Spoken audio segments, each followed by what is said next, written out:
waa barnaamijkii dhaqanka iyo hiddaha ee laanta af soomaaliga ee v o a-da waana qayb saddexaad oo ka mid ah hiddaha ergada iyo ergeynta.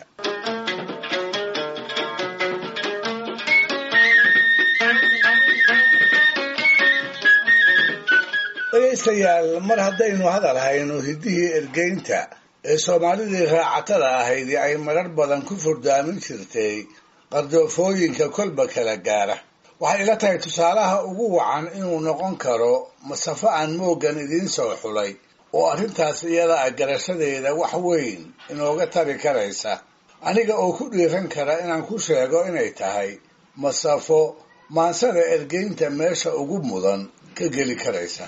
ujeeddadii uu gabyaagu u tiriyey way fududahay oo iyada ayaa islaqbaynaysa.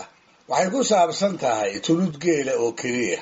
waxay ahayd hal saluug la yidhaahdo oo reerihii lahaa gardarro kaga maqnayd, cido kale geelashoodana inta ku raagtay ay markii dambe la ahaatay inay lihigood tahay. ka ergeynta hashaas oo qura masafadu haba ku ekaatee meelisyadeeda tirada yari waa qaar aynu ka baran karayno fankii ergeynta iyo heerarkii sare ee xilliyada ka mida ay aftahamada soomaalidu gaadhay.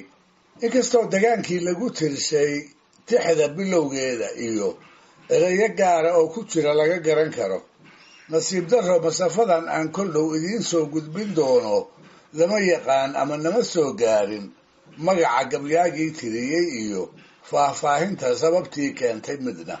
taasise sina inooga hor joogsan mayso inaynu macaansano dhagahana u raadicino tabaha quruxda badan ee gabyaagu uu adeegsaday iyo qodobada uu ku tiiqtiiqsaday ee ay la ahayd saluug inay dib gacantiisa ugu soo celin karayaan.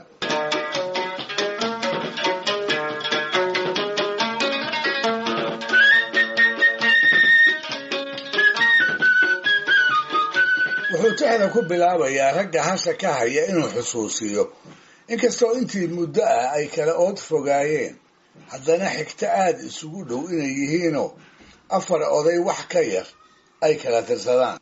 marka labaadna labadooda dhinac inaanay eed hore lahayn, colaad haatan ka dhex aloosantaana ay xirgixumo uun tahay.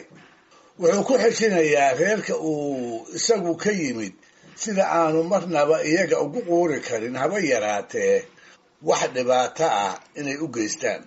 mar kalena xagga diinta islaamka intuu ku beerdulucsado ayuu u sheegayaa xoolaha boolida ah haddii la dheefsado sida loo eedo, iyo wacdigii arrintaas iyada ah ay ka soo jeediyeen sayidka iyo buunayaashii ay wareega ahaayeen, kuwaasoo kol aan fogeyn reeraha dhexdooda waana iyo waxusheeg la dhex saqaafayay. wuxuu yidhi, niman yahow ugaas nuur ilma adeerayaalow, adinkiiyo annaga toona eedi kama dhaxayso ikhwaan iyo waxaan nahay tolaan ood wadaagine, in dhawaydsa araggeennu waa kala abaaday. odaybayna wada dhalay aabba iyo hooyo 4 keliya kama joogno abtirsiinyaheenne, aan colowna kii yidhi aqli ma laha buurane. arwaaxiina uma quuro ul inaan ku tuuro boolida la'aamana abshir lagama qaado sayidkiiyo ikhwaankiisii ereygoodii maqashe.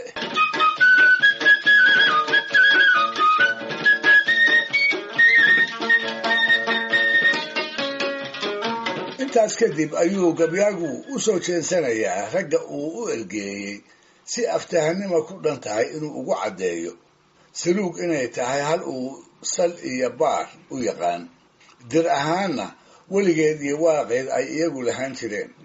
isla markaas wuxuu carabka ku dhufanayaa dhowr arrimood oo hasha gaar ahaan ugu saabsan, kuwaasoo uu islahaa xidhadooda qolada ay ku jirto waxay ku qancin kari doonaan ka maarmideeda iyo iska soo celinteeda.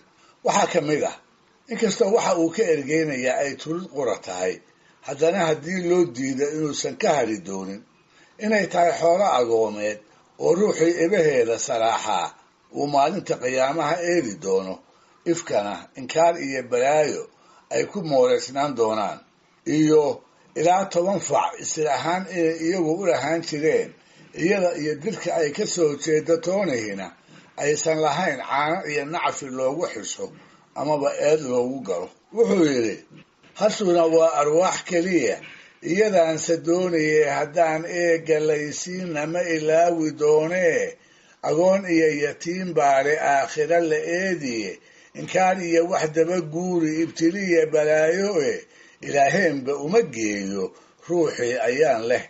innagaa isil u haynay iyo 10 awoowe, ilmo keliya kuma qaybto mana aamusiiso.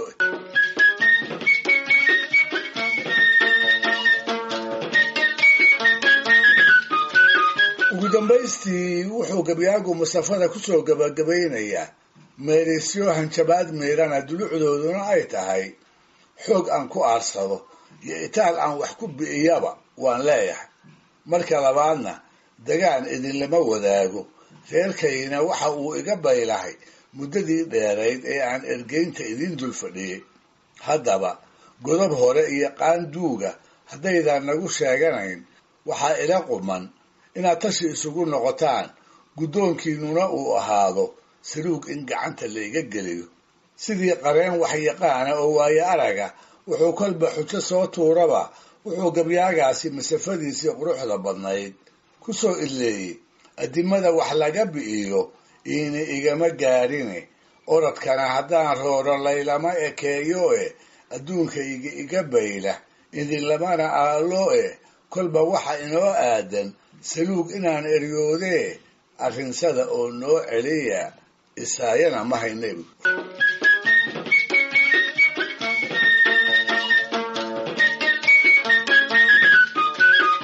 runtii weligii ma aanan ogaan waxa uu gabyaagaasu ergeyntiisii ka mutay.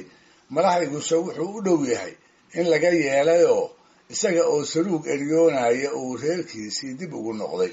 oo maxaan sidaas ugu malaynayaa ma isleedahay? waxaa igu weyn dooda sidaas u culus, sidaas u kala dhigdhigan, sidaasna u qeexan, si maya looga horgeeyaa inay adag tahay. maxaa yeelay waayeelkii hore ee Soomaalidu weedha nuxur kale way u dhaganuglaan jireen, gaar ahaan haddii ay maanse ku soo aroorto nabad iyo colaadna lagu kala dooransiinayo. dhegaystayaal, barnaamijkii dhaqanka iyo hidduhu maanta halkaa inoo joogo. waa inoo toddobaadka soo aadan ee ku kale hadduu eebba idmo.